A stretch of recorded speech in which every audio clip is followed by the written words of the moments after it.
I'd just like to let everybody know that we're recording this session and we'll be making it available through our website shortly. So welcome. This is session 4 in Menorca's online discussion series. My name is Elizabeth Whitehouse. I've been a board member with Menorca for a few years now, and I run a writing centre at the United Arab Emirates University. And as a board member and writing centre enthusiast, it's been really great to see so many of us working in writing centres across the region and beyond come together for these sessions over the past few weeks. And we've had a chance to share ideas, practices, and also some of the challenges that we may be facing, especially as most of us are now working in what is quite a new online learning environment. So today's topic is feedback methodologies, and for me this really gets to the heart of the work that we do with students in our centres every day. So how can we as tutors, teachers, administrators ensure that this unique opportunity we have to work one-to-one with student writers, how can we make sure we're taking full advantage of this opportunity and giving them with personalised, meaningful, impactful feedback. So we have a great panel today with a lot of experience, and I'll be introducing our first speaker very soon. I would just like to mention a couple of points before that. So we're asking non-presenting participants to remain muted to reduce audio interference. And as I said just a bit earlier, please raise any questions for the panel. Please raise them in the chat and we'll try and get to them after the mini presentations. Okay, so it's my pleasure now to introduce you to our panel. Each speaker will speak for about 10 to 15 minutes about a particular aspect of feedback. And our first speaker is Kelly Wilson. Kelly Wilson is working at the Northwestern University in Qatar. She's a writing centre administrator, and I think she's worked in that capacity in other institutions as well. She's also a past president of Menorca, so we're delighted to have her here joining us online. And I shall hand the mic over to Kelly now. Thank you, Lizzie. Thank you so much. And thank you everybody for coming and being here today in our virtual discussion space. And before you all join, get comfy. Hope you have a cup of tea or coffee or water or something. This is just, hopefully we could imagine ourselves in a nice comfy space. Really, this is just hopefully a conversation and a chat. But I'm honored and grateful and thankful for the opportunity to share what maybe wisdom or insights, School of Hard Knocks lessons I've learned about giving feedback. And so thanks to Ryan and the board for putting together this discussion series.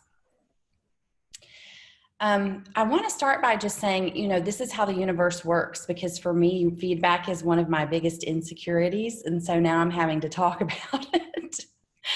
And I think that's just how, you know, when we're called usually to talk about things that are sometimes difficult for us. And so I take feedback and giving students feedback on their writing, whether it's in the role of a tutor or a teacher, and we know those are different things, very seriously, because as Elizabeth said, it's really at the core of what we do. It's at the heart of what we do in writing centers, and for sure, it's really the heart of what we do as writing instructors. So I think before I can talk about methodologies, I really kind of need to think about, I need to talk to you a little bit about what has developed into sort of my philosophy around providing students with feedback. And about 10 years ago, a decade or so, I started in this business as a writing consultant. So I started from the get-go meeting with students one-on-one, and I started out loving it, enjoying it from day one, and doing it all wrong. I had very little training. My undergraduate degree is in English, but it was literature-based. All the papers that I wrote, all of the writing that I did in undergrad, I had little to no writing instruction.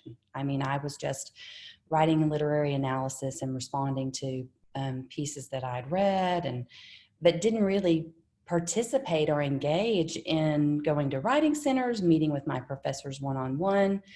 I was very much one of those students that would write a paper, turn it in, and I was satisfied with the grade, and then I moved on to the next thing. So after being in this profession for about a decade, I sort of mourn and grieve over that I lost out on a lot of learning. I lost out on a lot of opportunity to get to know myself better, to understand the writing process and all of its moving parts and variables, and how much thinking and learning is inherent in writing, working with writers. And so I think about that a lot when I'm giving feedback to my students. What kind of feedback would I have wanted? So with that in mind, I approach giving feedback from this idea of it really matters, really greatly matters what your attitude is about student learning. So if you come to a classroom or to a one-on-one session with someone sort of with a deficit model that this student sitting in front of you is unprepared, it's going to affect the kind of feedback that you give them, and it will affect the interaction that you give them. So it's really important to sort of just check yourself. And so it's kind of for me, it's a bigger philosophy of how I teach and how I approach my work as a writing center administrator. But it also can, I have to check my mood that day a little bit too. Or before I sit down to give feedback, I should probably be in a little bit better mood, not quite so grumpy, so I don't end up taking it out on my students unnecessarily. But that said, we are all really aware of sort of the myths and urban legends around how terrible students are at writing, and they're so unprepared, and we join these conversations. I have joined these conversations rather willingly at times, and then I recognize that it's not true. I mean, when we think about students coming into our classrooms in first-year writing classes, composition classes, other kinds of writing classes, or when we think about students coming into our centers for help, we need to think of them as learners. It's a given that they're unprepared. It's just a given.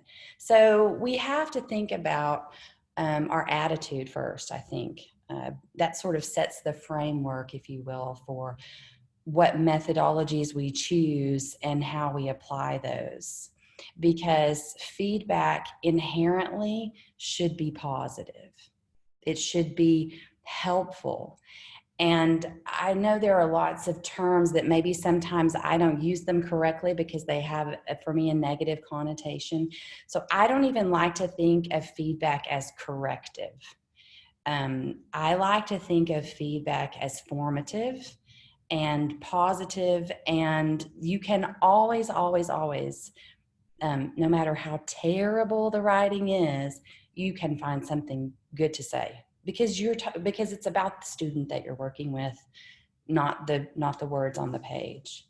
And so that's sort of my orientation to feedback. And I haven't always practiced that, and sometimes I have given feedback before that I probably, seared the soul of the student that I was working with, and I lost sleep over it because I regretted what I said or how I commented.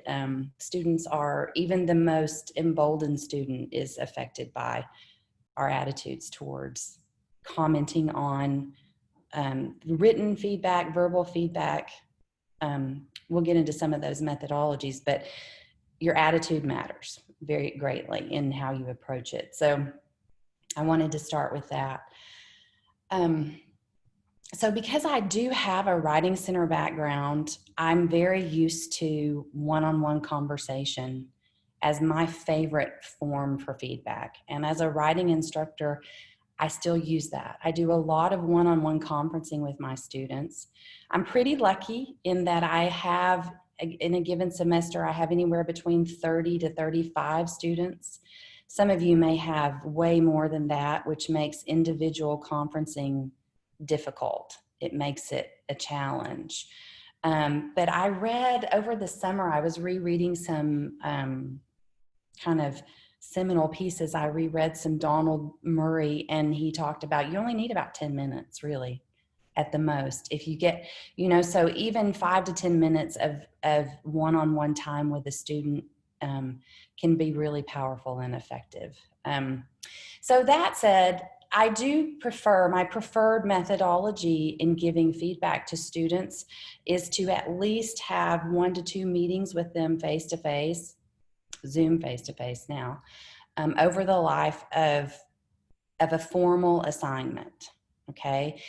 I give my students, they love it, a lot of writing practice, a lot of opportunities in the classroom, low stakes writing, journal entries, which are a private space between me and the student. And then now, because of the Zoom classroom, discussion boards, which are public spaces among the classroom.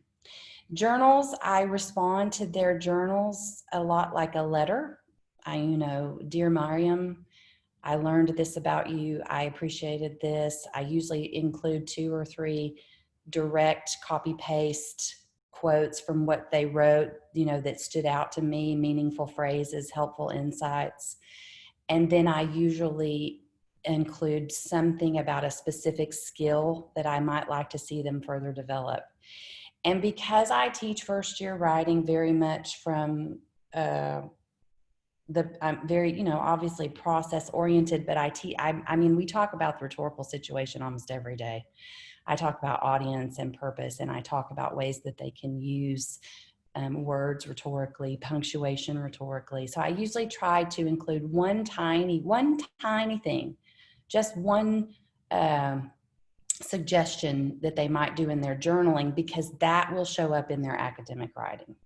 I try to help them see the connections between the low stakes writing that they do and how that will show up later in the more formal academic pieces. It helps them develop voice. It helps them develop confidence and stamina. So the low stakes writing for me is about sort of discovery learning and also stamina, building stamina to just sit down and write. For the discussion posts, I would really be curious to hear what the other 2 speakers say about this. I don't really chime in that much on the discussions. I let them talk to each other. I've encouraged them to write briefly and concisely, to encourage each other to read the whole discussion thread. Otherwise, if you write a lot in the discussion post, your classmates are not going to want to read that. And that also helps them think about audience and purpose, and helps them kind of hone that skill of concise writing. The other thing that I do with low stakes writing is I give them opportunities to peer review even. So I use their journals sometimes for them to process in, like show me your outline, write in your journals about the sources you're choosing and why. And then that just sort of gives them some kindling, if you will, for a conversation with their peer. Feedback methodologies are, from my perspective as both Writing Center administrator, so I'm training peer tutors to do feedback, then I'm giving feedback as an instructor. I kind of sometimes can get a little bit like this, right? And I forget that students are also hopefully getting other kinds of feedback. Whether it's built into my classroom, I've given them peer review time, or I've encouraged them to go to the Writing Center. They're also hopefully buying into the process of getting feedback from others. So I try to make feedback 2-way. So if I make a comment that either they disagree with or don't understand, I might encourage them to get a second opinion. Now, in the classroom, they inherently understand that, when it comes to assessment, I might have the final say, but I do try to encourage them to buy into feedback from other places so that they'll take my feedback seriously. Does that make sense? So that, in other words, what I mean is that it opens up what feedback is as part of the whole writing process, not just a teacher tool to, bat them on the head with, or, use it in that corrective sense that I started using it that way, very much so in my earliest days, doing a lot of the red pen madness and telling a lot of corrective feedback, and realizing that some students loved it because they would just make all those changes and take it right to their teacher and get a really good grade. And then some students were so demotivated by it, they would never come back. They would never come back. So that's a little bit about low stakes. And I think low stakes writing it's sort of like if we had a Venn diagram, low stakes writing over here, high stakes writing in the other side.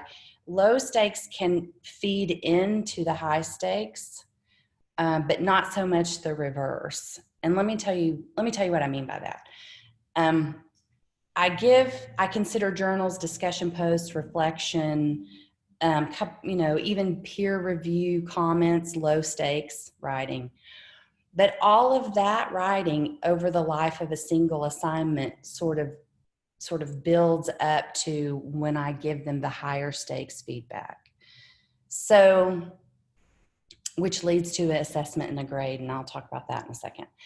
But in low stakes writing, I do a lot of just conversation with them and asking them questions to get them to sort of think more for writing development, getting their ideas down. I don't do grammar. I don't mark anything. I really don't. I save some of that for later.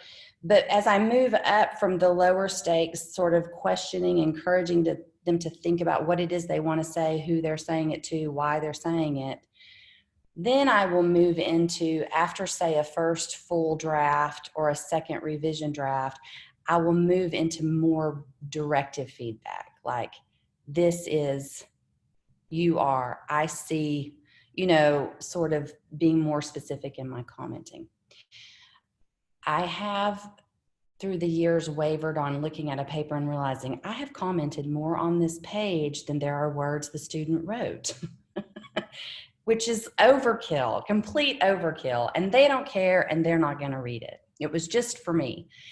So I try really to be selective about what I comment on. And as I get to know my students, I try to sort of hone in on particular skills with writers and help them develop. If they can develop one or two really strong things they can be proud of by the time they leave my class, then I feel like I've done a decent job. So again, back to making comments sort of over the life of assignment, it starts out low stakes and it builds up. But by the time I am giving them high stakes, what I mean by that is I have given them some directives, and I hope to see those changes in the final draft, the polished piece that they've submitted. But I've come to believe that a student, if we've done a pretty good job of providing them with scaffolded assignments and feedback along the way, they're not going to be surprised by their final grade. They're not going to, they're going to kind of know or have a sense of what the final marks are going to be. I'm very much one of these teachers who I understand how powerful grades are. I understand that students are so conditioned to aim for high marks. They want to know exactly what to do to get this grade. And I often confuse my students at the start because I'm vague on purpose because I want them to buy into the process. But I find myself more and more telling students, if you will engage in the process with me and with your classmates within this writing community, it will show up in your grade. And so then with feedback, there are times I have to be rather, I need to be rather specific, but again, not too much. There's a fine line between, you can't, work on every single thing because again, teaching and learning of writing is very much over time and kind of a long haul game.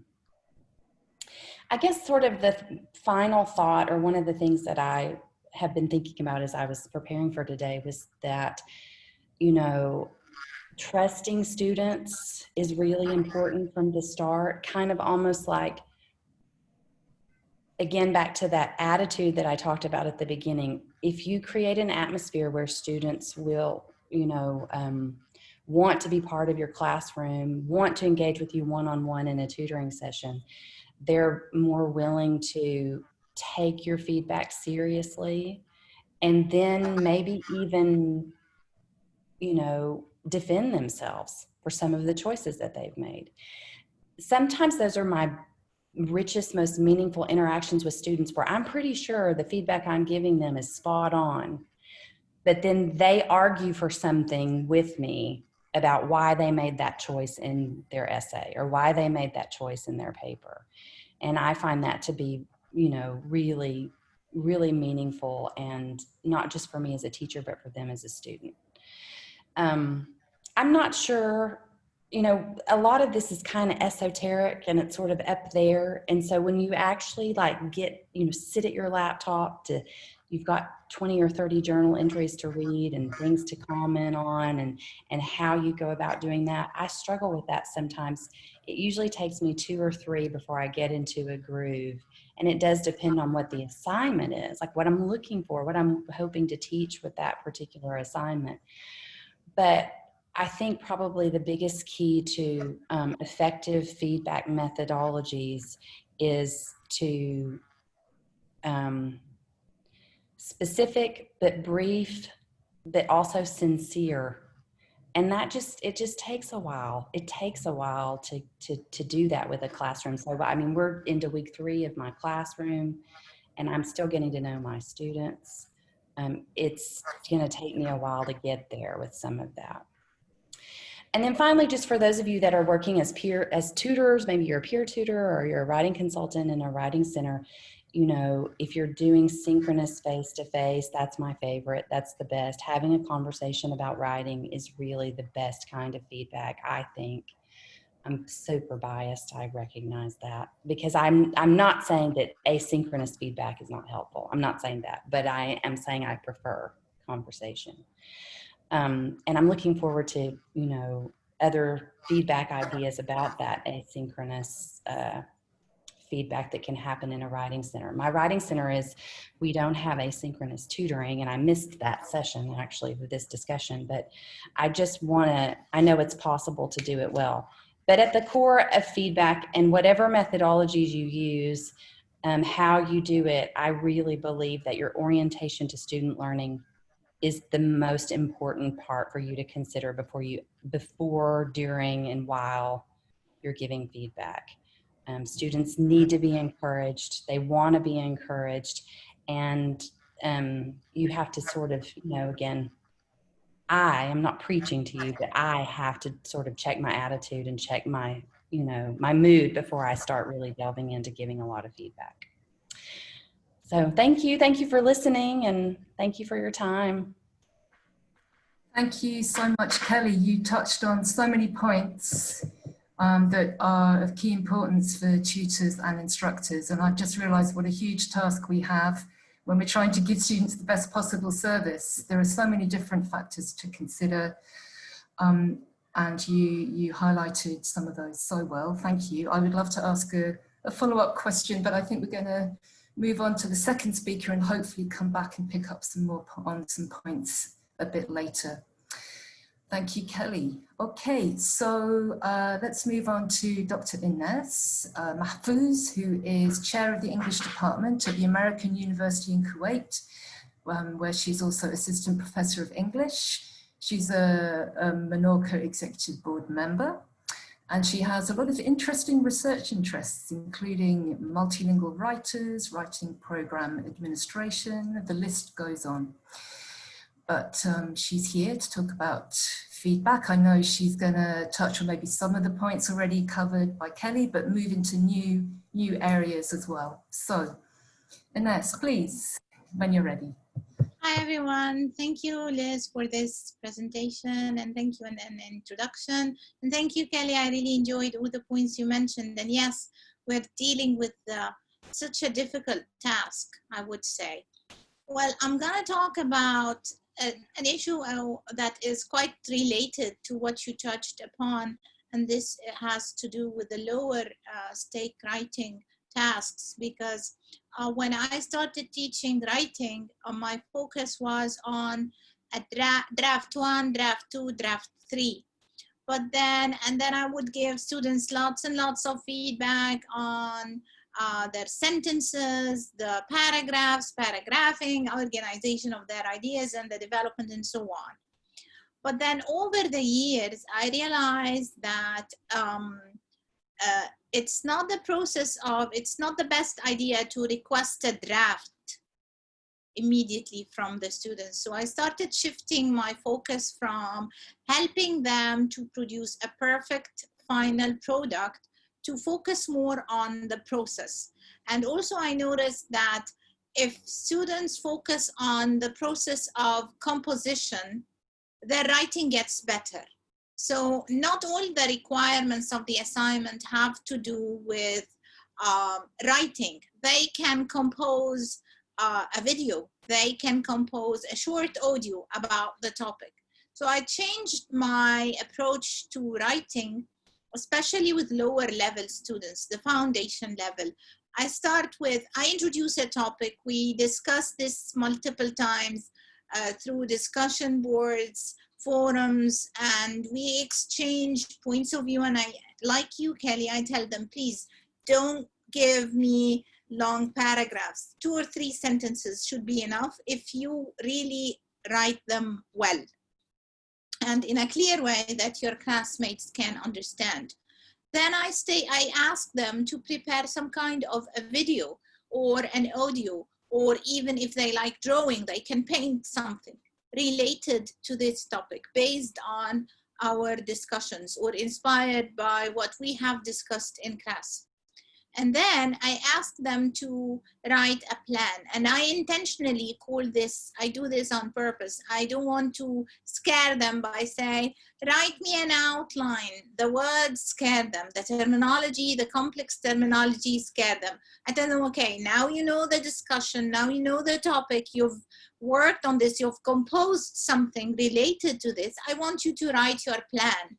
And then after this, I would say, okay, that's a good plan. The plan, by the way, can be just clouds, circles, trees, whatever plan they want, or in whichever way they want to put it. And then I take this one further step and I start asking for the outline and the draft. And in the past, I would request a complete draft. But now I changed my approach again. The draft may or may not be complete. I understand it's a work in progress and it's okay if your draft is incomplete. I try to make my feedback, I changed while doing this, I also changed my feedback from filling the page with comments to minor comments, most important comments that can really help them. And I try to adopt the approach of providing them with non-evaluative feedback. So now my feedback is more descriptive. I describe what they have done and I try to summarize the points they mentioned. Also, I try to focus on good points. If there is a good point, if there are areas of strength in the paper, I mention them. This is a good point. Yay, I like how you explain this. And sometimes, and I find myself doing some kind of, building some kind of a conversation with my students on paper.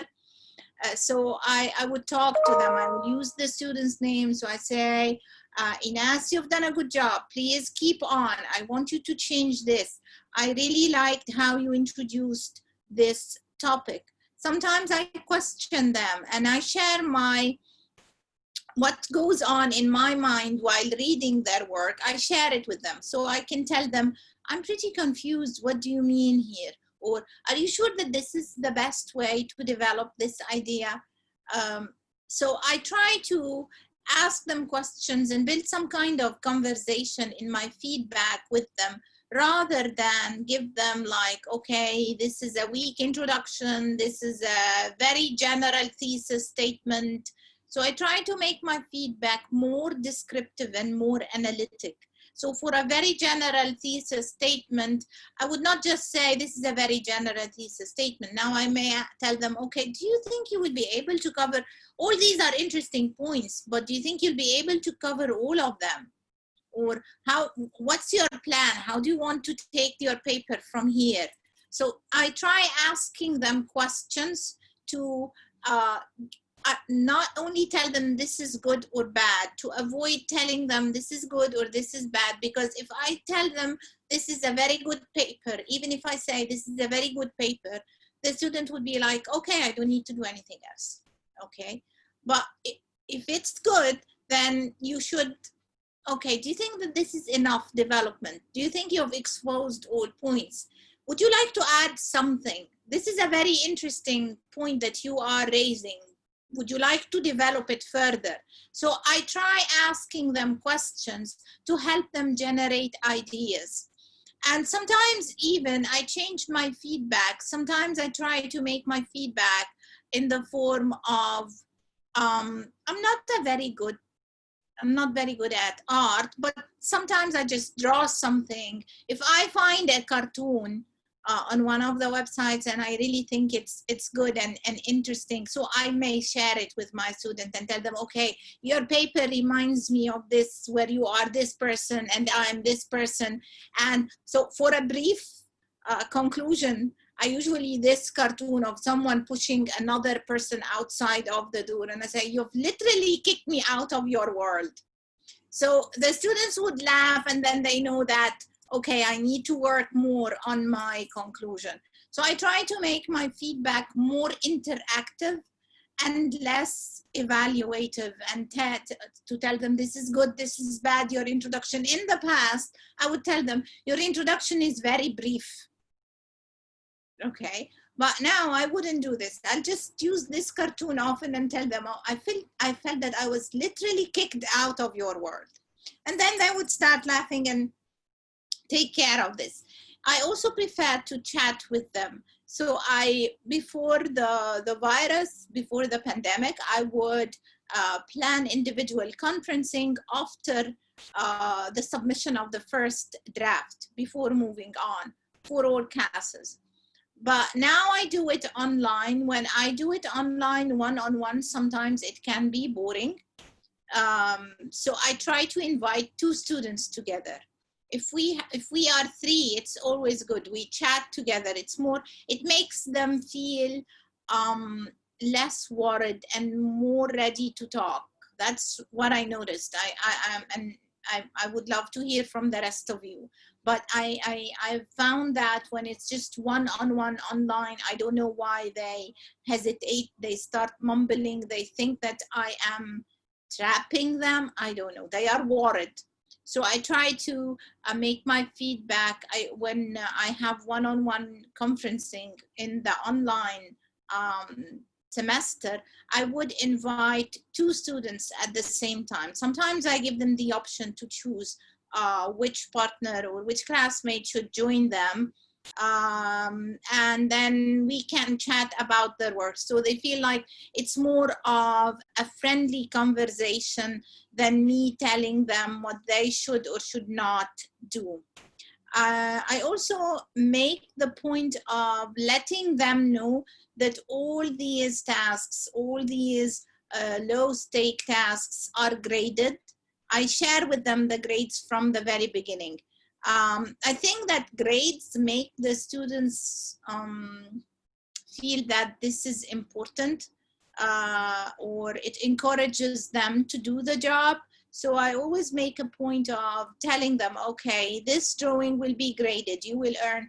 And I make the point of dividing the grade across all the tasks that they do. And this not only encourages weaker writer to participate and engage in the course, but also helps them generate ideas more. Because if I just focus on writing, the students, the weak writers, are usually intimidated.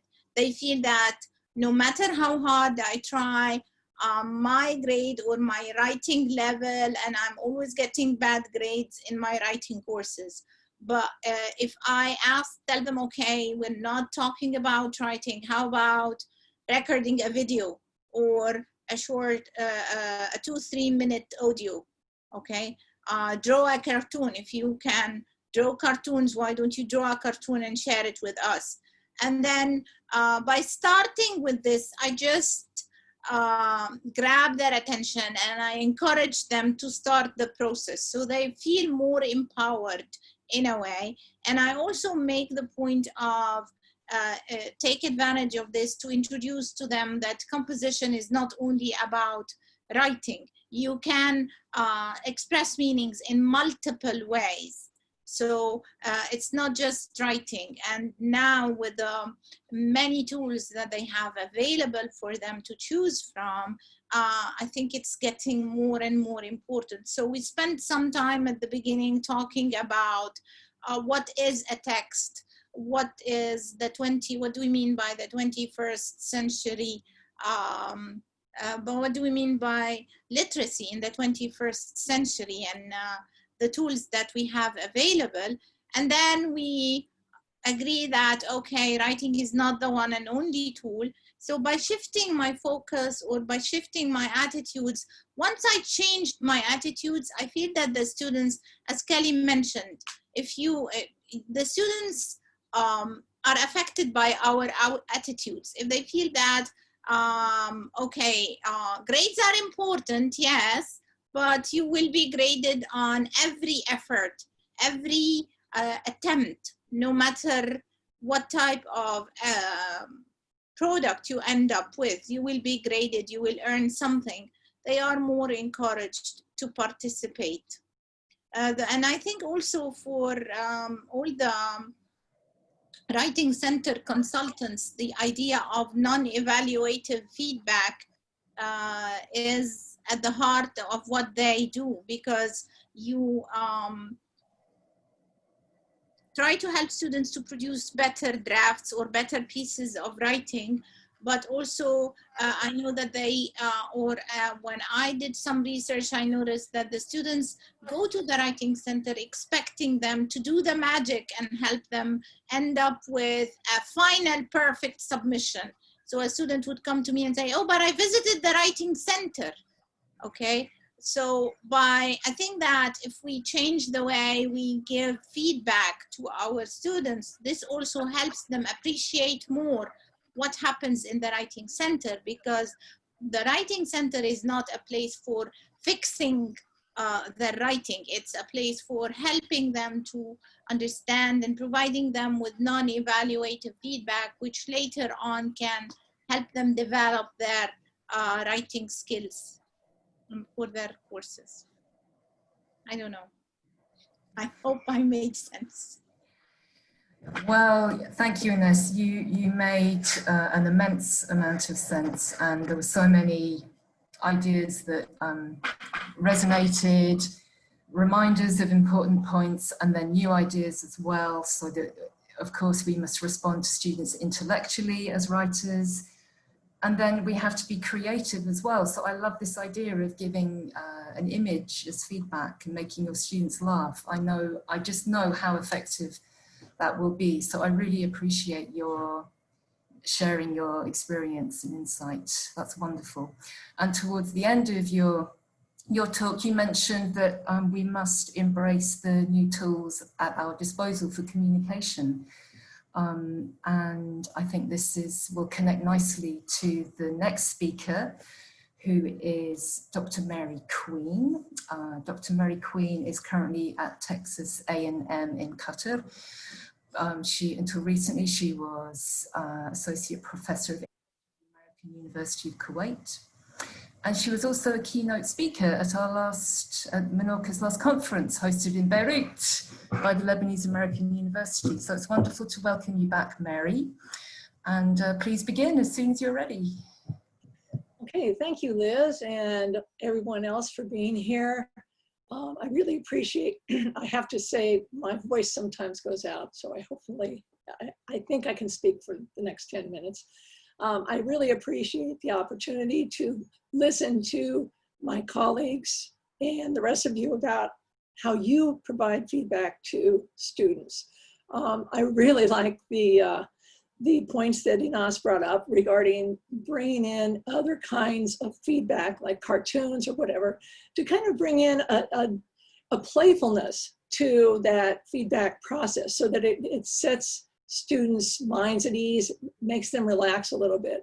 And I also really, really appreciated Kelly's points about, you know, respecting these students and trying to remember that, you know, they're learning. They are, if they wouldn't be in our classes if they knew how to do this stuff. And that all of us are always learning. I mean, I've been writing for decades and I learn how to do things new every single day.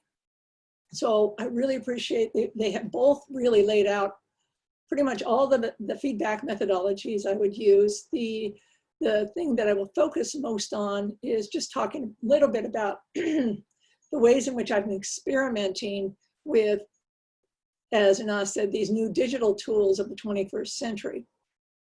But I want to provide a kind of background on me.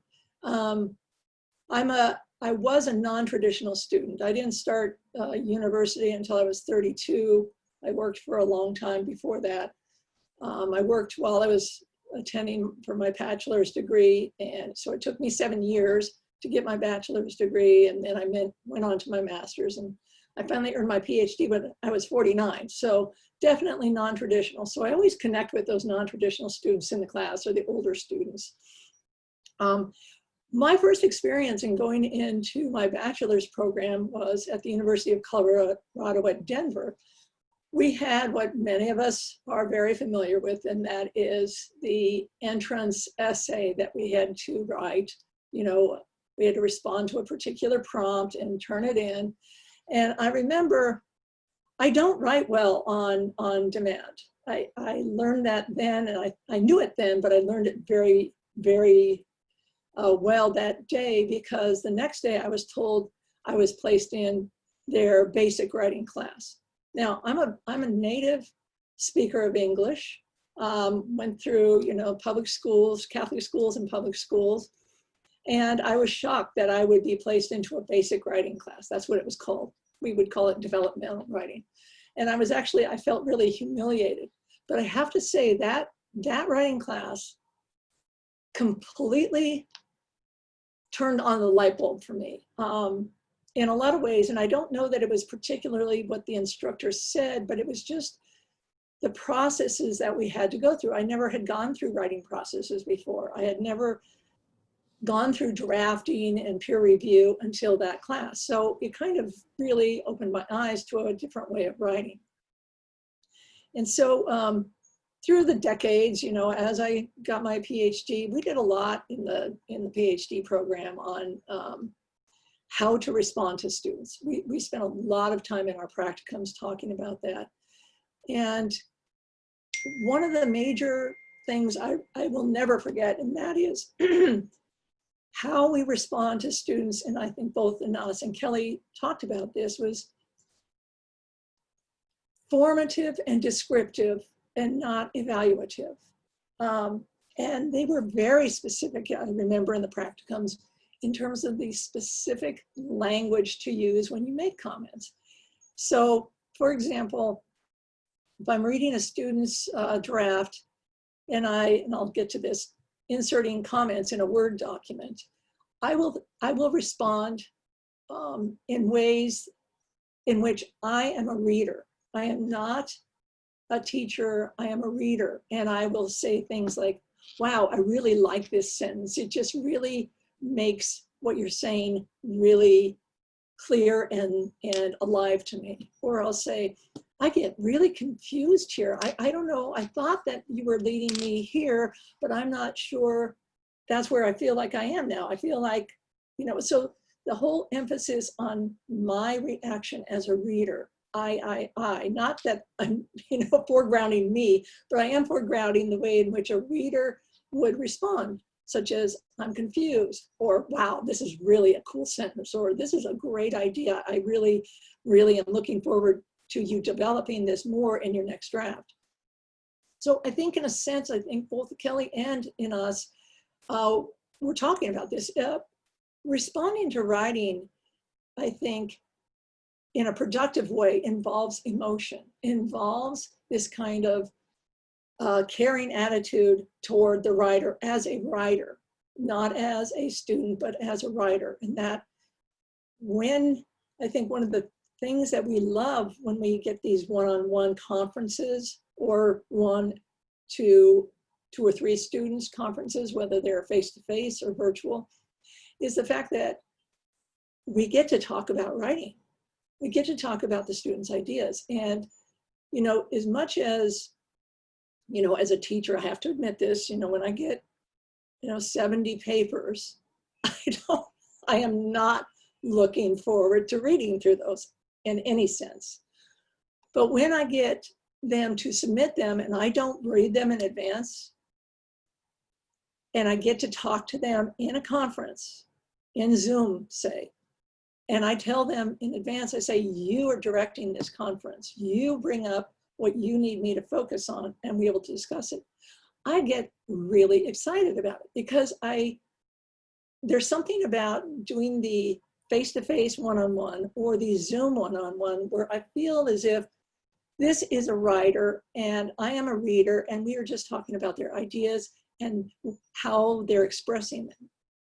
So I think for me, one of the most productive and important aspects of feedback methodology is allowing yourself to bring that emotion in, to bring in your love of writing or your love of learning even, your love of discussing ideas and allowing students to feel that from you. It's interesting because I'm starting conferencing on my students' final, or not final draft, on their outline draft of their final researched argument at AUK, not at TAMUK. And I'm starting these all, their Zoom sessions. I have, I think, 40 Zoom sessions over the next 4 or 5 days. They're only 15 minutes long. So, you know, back to the Donald Murray, all you need is 10 to 15 minutes. So they're 15 minutes long. I have not looked at their outlines. They've submitted it. They've had their peer review where their peers were to complete a kind of evaluation rubric that has certain categories like organization, development of the thesis statement, etc. But they were also supposed to insert comments into the draft. So they've already had the peer review.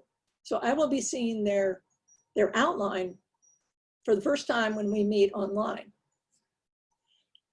And I get excited when I get to talk with them about this because I'm seeing it for the first time. I'm seeing how they're trying to develop an argument with a claim and with some reasons to support the claim and with some possible evidence. And it's to me, it's energizing to actually have those very short conversations.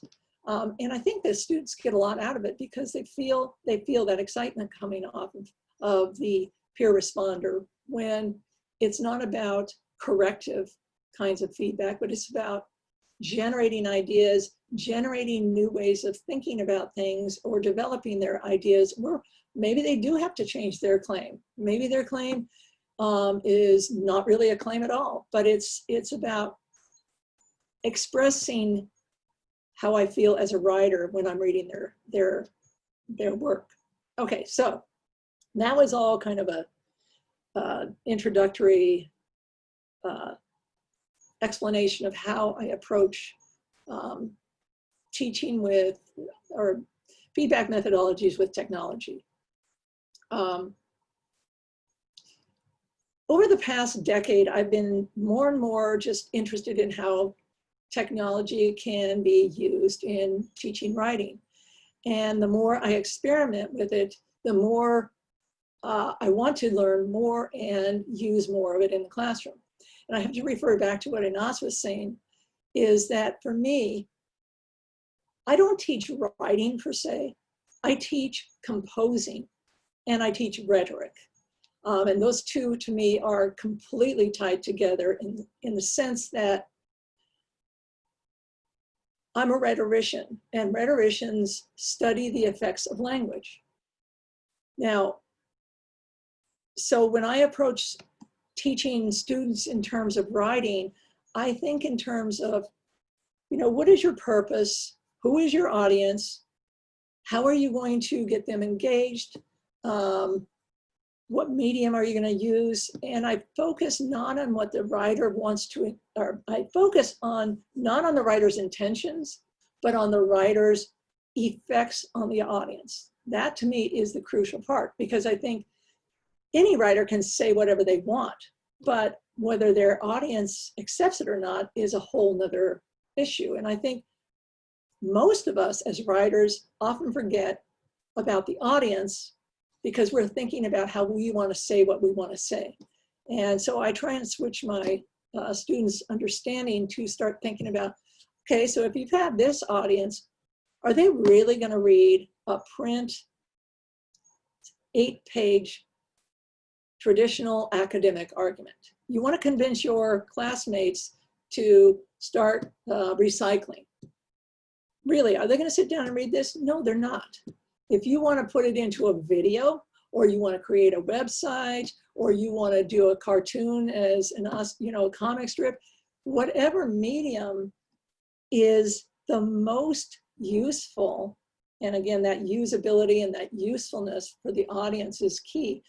That is what I encourage them to do. So yes, I have to teach them, as part of, my learning outcomes, they need to know how to develop a written, fairly long, researched argument.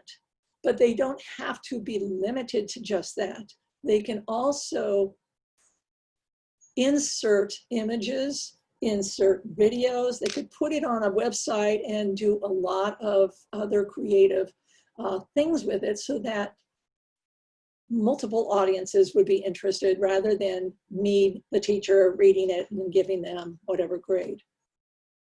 Digital technology is fabulous because now with feedback, with the digital technologies, I have started using video feedback.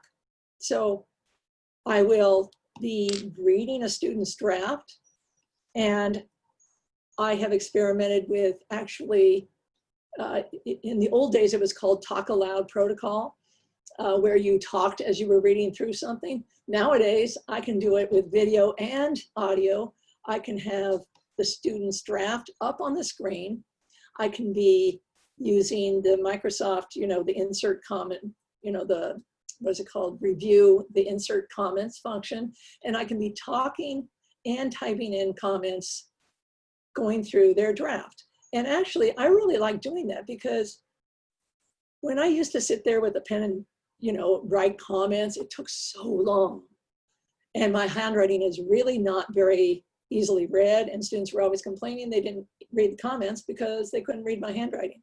So inserting comments in a Word draft is very easy. And then talking it through it so they can actually they can hear what you're thinking, I think, can make it come alive for them in ways in which just looking at a document with a bunch of handwriting or even just typed comments doesn't. So I think one of the most important things is trying to reach them through the technologies that they value and that they use. So videos and audio and comic strips, cartoons, all of these different technologies can really help us broaden not only our own feedback methodologies, but broaden students' understanding of writing is not just writing on a piece of paper, that it's composing. And composing is a very deliberate, conscious act in terms of putting particular pieces of a puzzle together in different ways to see which one works the best for your particular audiences or for this audience. And therefore you can think in terms of, well, what kind of medium would make sense for my specific audience? Is persuading them with a bunch of scientific data going to be useful for my colleagues? No, maybe they need a lot more of the emotional impact to bring into my argument. So maybe they like to watch videos, maybe they like to look at images, maybe they like to listen to people's voices. So whatever technology they can bring into, I think we need to value, because we are not in our old print age anymore. We are in the digital age. And as writing teachers and writing tutors, we need to be allowing students and encouraging them to use these tools to express their ideas, but also communicate them in ways that the audiences will appreciate. Just final thoughts. To me, the most important, my teaching philosophy is that I want students to care about composing and to understand that composing in whatever medium and also in whatever form, because we could talk about composing code for computers. We can talk about composing a website and all the design decisions that go into that. That is composition. Musicians compose all the time. So if we can get them to start understanding composing as putting together diverse elements and making conscious choices about how each of those elements fit together with the others, I think they will get a better sense of the value of composing and the value of writing, the value of using image, the value of using sound. All of that can communicate with different audiences. So rhetorical strategies is what I'd like to emphasize to students. I want you to become rhetorically flexible. I want students to develop rhetorical flexibility when they walk out of the classroom. And what that means to me is they know how to tailor their purpose and their message to their audience's needs, their audience's knowledge, and their audience's values. And that encompasses, for me, everything about composing, whether you are composing code, a symphony, or an argument in a website. That's it. Well, thank you, Mary. There was so much food for thought in your talk, and it sparked so many points of interest for me. As you were describing the way in which we as instructors or professors need to encourage students to be open-minded and have rhetorical considerations in mind, it made me think also that as tutors, communication is our concern as well. So everything we encourage our students to do as communicators, we need to be doing them ourselves, to be purposeful and nuanced and audience aware and have a clear purpose and flexible. So thank you so much for bringing those points up, and I certainly found it extremely interesting. I'm just taking a look in the chat, and I don't see any questions. If anybody does have a question, please just type it away in the chat right now, and I will mention it. So if I may perhaps ask a question myself, all of you talked about the importance of affect, of effective factors for tutors in terms of a tutor's disposition, their style, their kind of the attitude that they present when working with students, and then the tutee's effective factors, their confidence or lack of, their sense of agency or lack of. So we know that affect is a very important feature in our classrooms, in our centres. But personally speaking, when I work with students in our centre, I have half an hour to help them, and they're not really ready to talk about these big picture issues. I might try and delve into their processes or how they've evaluated their own writing, and they're very often not quite ready to have that conversation. They say, well, is it right?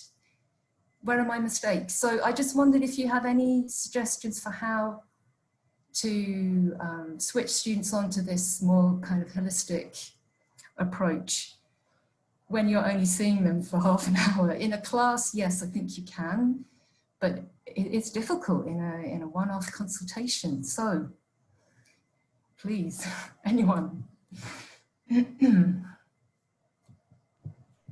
Well, I'll tackle that.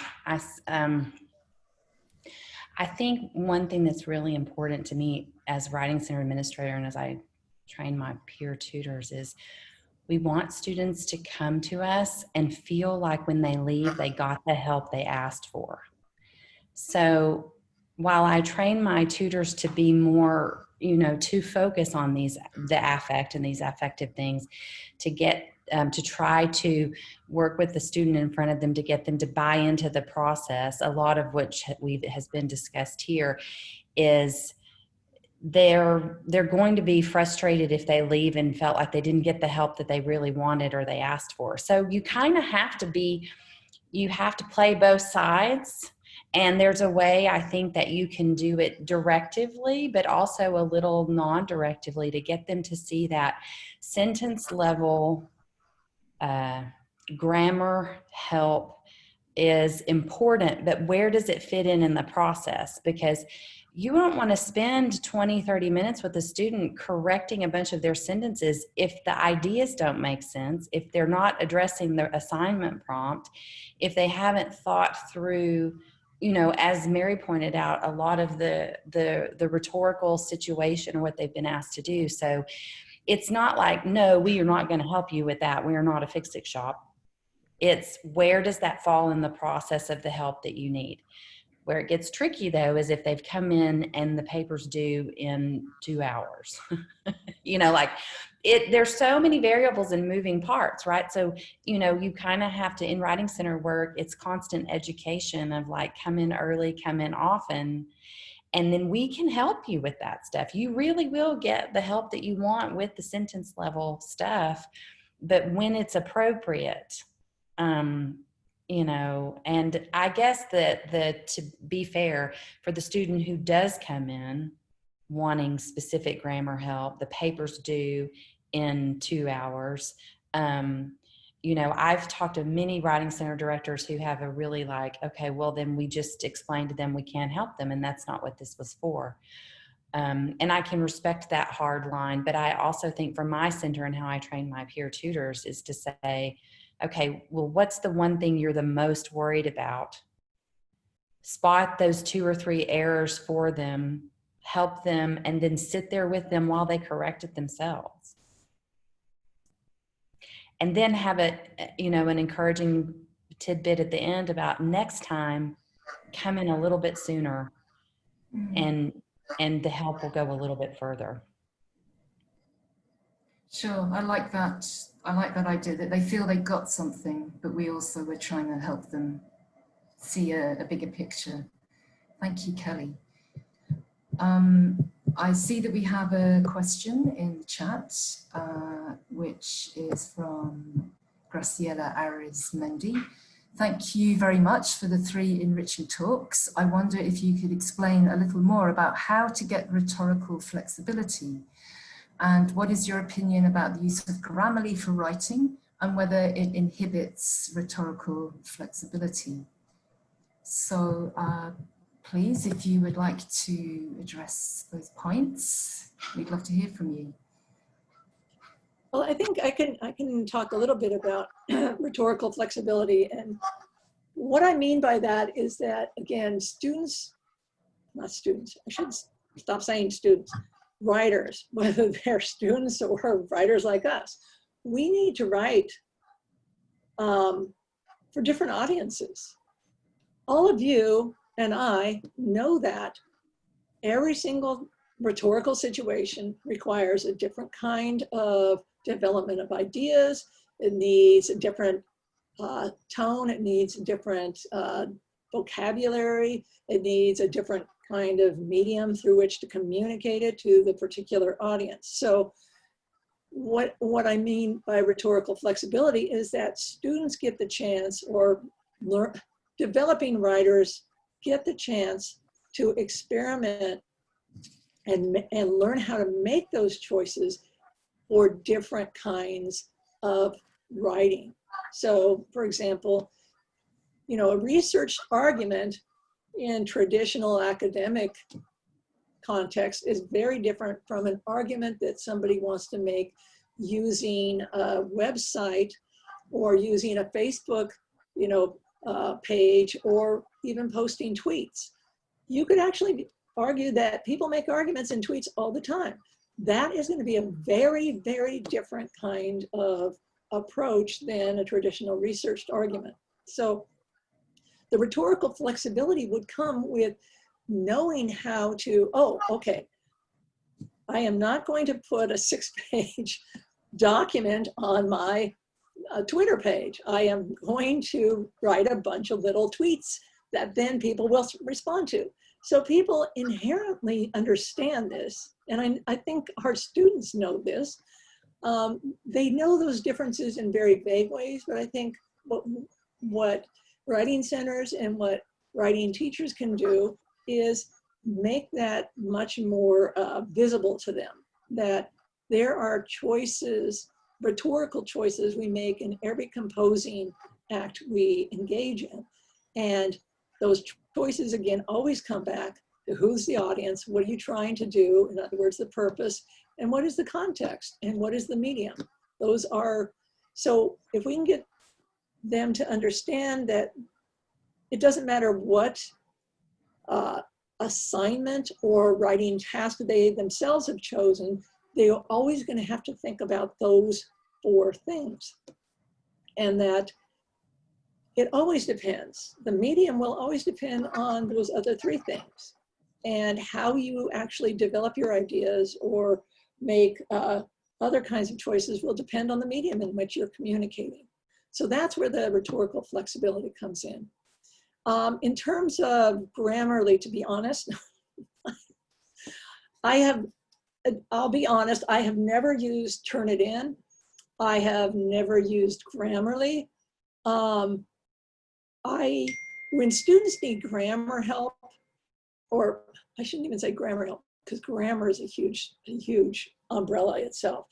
When they need particular help in communicating a particular idea in a sentence and it's coming out all wrong, for me, sitting down and again, providing them that kind of, this is what I'm hearing from this sentence. And I did this a lot when I was working in the Writing Center, and I do it as a teacher, is I don't understand the connection between this little piece of the sentence and this piece. It seems like you just, as Anas brought up earlier, it seems like you kicked me out of your world, or you made a huge leap and you didn't bring me along with you in that leap. So I think, you know, whether it's subject-verb agreement or verb tense or concision in a sentence or coherence in a paragraph, all of those things need to be addressed in terms of the specific context of their writing. And I think, you know, all of us pretty much know that, as Kelly brought up in the very beginning. That's the kind of thing that comes as you're crafting your paragraphs and your sentences after you have gotten those ideas and developed them out there in whatever format it is. So I do help students with grammar, but usually one-on-one. I very rarely do it in the class unless a lot of students have a particular question.